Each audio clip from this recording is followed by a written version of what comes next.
Listo, ya está.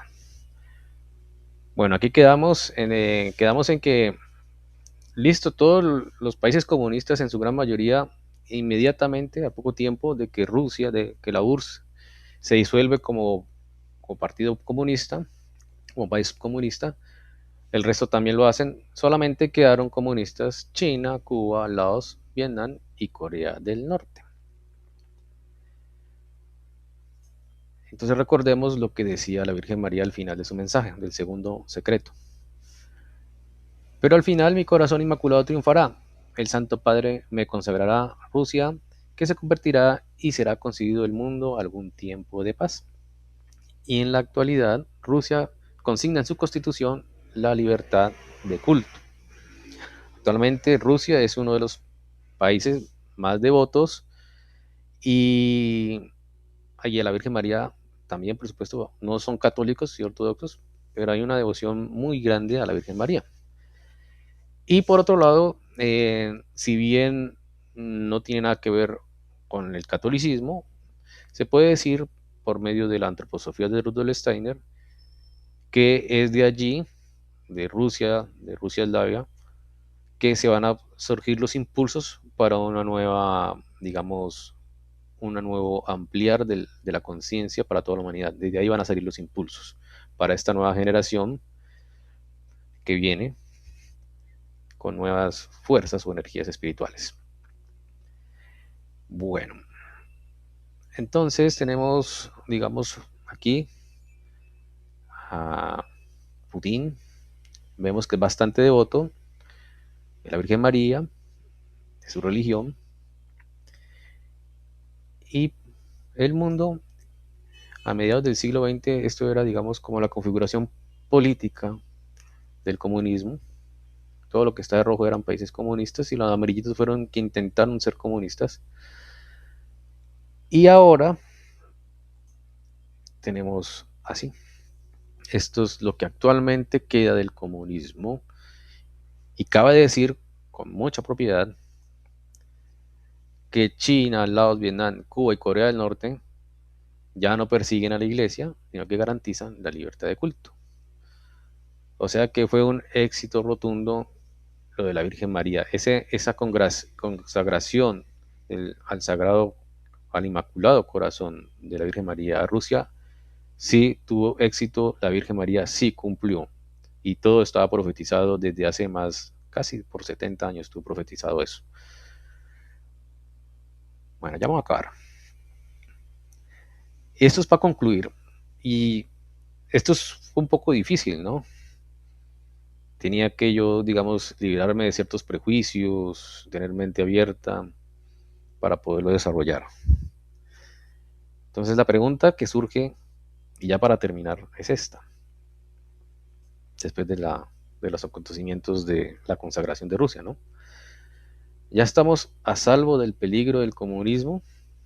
Esa pregunta la hago aquí abiertamente como para terminar la conferencia. Lo más notorio, y es que es muy evidente realmente, era esa persecución que hacía el comunismo al cristianismo, a la iglesia, a la religión, ¿no? Esto es realmente un plan diabólico. Digamos, para los creyentes es así, es un plan diabólico. No quería más con perseguir y destruir a la iglesia cristiana de Rusia, con acabar los valores morales y espirituales del cristianismo. Lo logró por mucho tiempo y en muchos países. El ateísmo predominó por casi 5 décadas, medio siglo, en el globo terráqueo.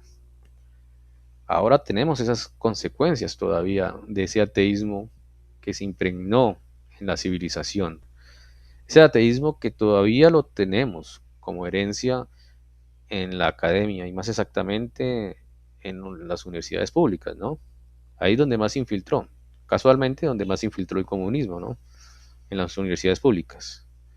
Ese ateísmo es, digamos, como algo que desean los espíritus adversos para poder acabar con el cristianismo o quitarle ese impulso al cristianismo que Cristo dejó por herencia al morir en la cruz, ¿no? Es más, Les recuerdo aquí que obviamente además de morir en la cruz Cristo, ese sacrificio para redimirnos ese pecado que teníamos, nos dio la posibilidad de volver al mundo espiritual, volver a encontrarnos con Dios Padre. Y dice en los evangelios y en los hechos de los apóstoles que Cristo siempre predicaba la buena nueva. Muchos, equivocadamente pero de buena fe, interpretan que cuando Cristo predicaba la nueva, estaba refiriéndose a la Biblia, al Nuevo Testamento.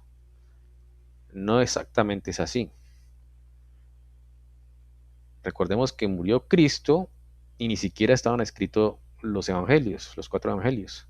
Pasó cierto tiempo para que se escribieran los 4 evangelios, luego las epístolas, que es la configuración, junto con el Apocalipsis de San Juan, la configuración del Nuevo Testamento. O sea que cuando Cristo predicaba la buena nueva, no era el Nuevo Testamento, pero tampoco era el Antiguo Testamento, porque Él venía a dar un nuevo mensaje, un mensaje diferente. Esa buena nueva es nada más y nada menos que nosotros, como humanidad, ya podemos acercarnos y llegar al reino de los cielos. Ese era el mensaje de la buena nueva, un mensaje de esperanza y salvación, porque estábamos condenados a no poder hacerlo. Ese era el mensaje de la buena nueva, que debemos llegar al mundo espiritual y no quedarnos en el pecado o en el materialismo. Bueno, dicho lo anterior, continuamos con otra característica que actualmente se abandera en el comunismo y en muchos partidos de izquierda, ¿no? No todos, pero sí algunos, que es la famosa lucha de clases. Esta lucha de clases propuesta por Marx y Engels,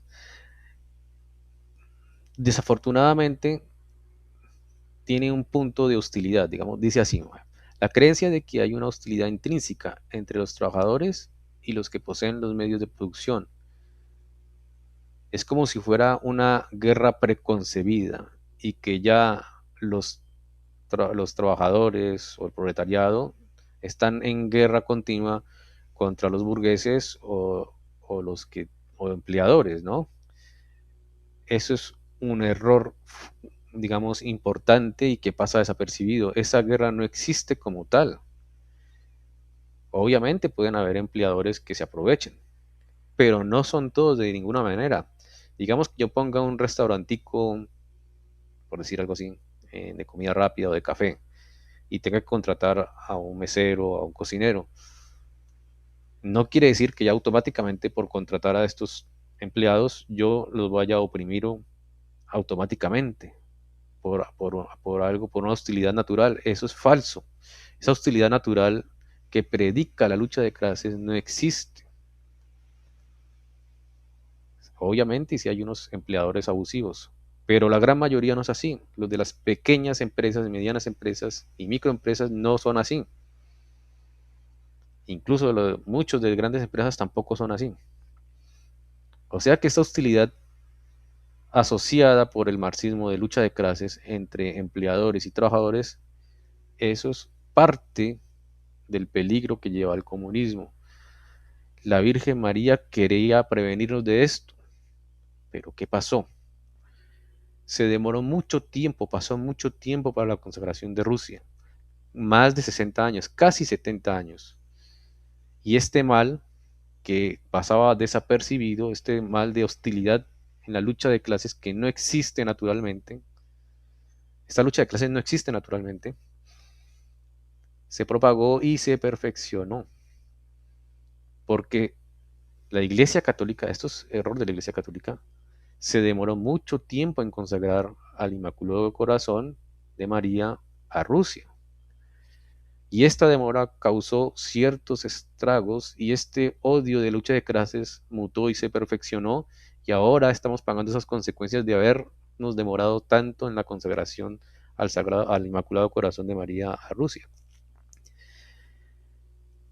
Porque este conflicto se ha transferido de lucha de clases a la hostilidad entre los sexos y dentro de la familia, Además, en el asalto al matrimonio, el divorcio, la infidelidad, el aborto, la ira, la violencia, el feminismo radical y la ideología de género. Toda esta hostilidad y lucha se trasladó no solamente a la lucha de clases entre empleador y proletariado, sino al núcleo fundamental, a la familia, a la sociedad. Y esto es la herencia que es culpa de la Iglesia Católica por haberse demorado tanto en consagrar a Rusia, como lo he dicho muchas veces. Depende de nosotros saber dónde está el mal para no equivocarnos. Muy bien, con esto acabó la conferencia. Si tienen comentarios, preguntas, las pueden hacer. Muchas gracias. Muy bueno. Excelente. Muchísimas gracias. Muchas gracias. Excelente, Santi, gracias. Hay una Gracias. pregunta. Gracias, Santi. A todos, muchas gracias por Ya grabada, ¿cierto? aquí acá. Si tienen preguntas, comentarios, los Sí. pueden hacer.